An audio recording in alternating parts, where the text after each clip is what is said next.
আবারও ঘূর্ণিঝড় রিমাল প্রসঙ্গ। এবার সরাসরি যাচ্ছি কক্সবাজারের সহকর্মী আব্দুল আজিজের কাছে। আজিজ, কক্সবাজারের এখনকার অবস্থা আমাদেরকে জানাবেন। ওয়ালটন ফ্রিজ কিনে অনেকের মতো আপনিও হয়ে যেতে পারেন মিলেনিয়াল। সেরা পণ্যের সেরা অফার।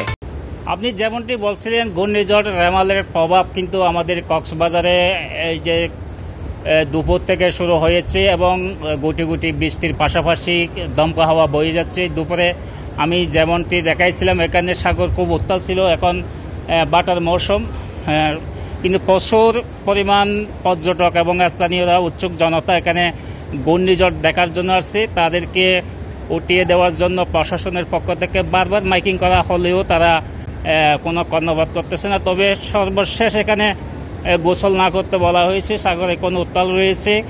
এবং যদি আমি আপনাকে ঘূর্ণিঝড়ের কথা বলতে যাই, সর্বশেষ পরিস্থিতির কথা বলতে যাই, কক্সবাজারের মাতার বাড়িতে বেড়িবাঁধ ভেঙে এবং বিভিন্ন এলাকায় পানি প্লাবিত হয়ে প্রায় 10 থেকে 12টি গ্রাম তলিয়ে গেছে জলোচ্ছ্বাসে। এখন জোয়ারের সময় 3 থেকে 4 মিটার পানি বৃদ্ধি পেয়েছিল, এটা আবহাওয়া অফিস সূত্রে আমাকে বলছেন। এবং সর্বশেষ যে তথ্য আমার কাছে রয়েছে, কক্সবাজার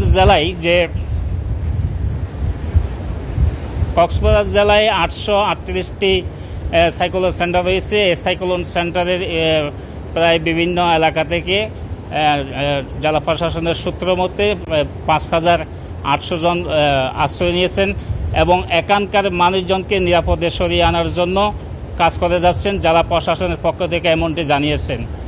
এই ছিল আমার কাছে কক্সবাজারের ঘূর্ণিঝড়ের সর্বশেষ। ধন্যবাদ আজিজ।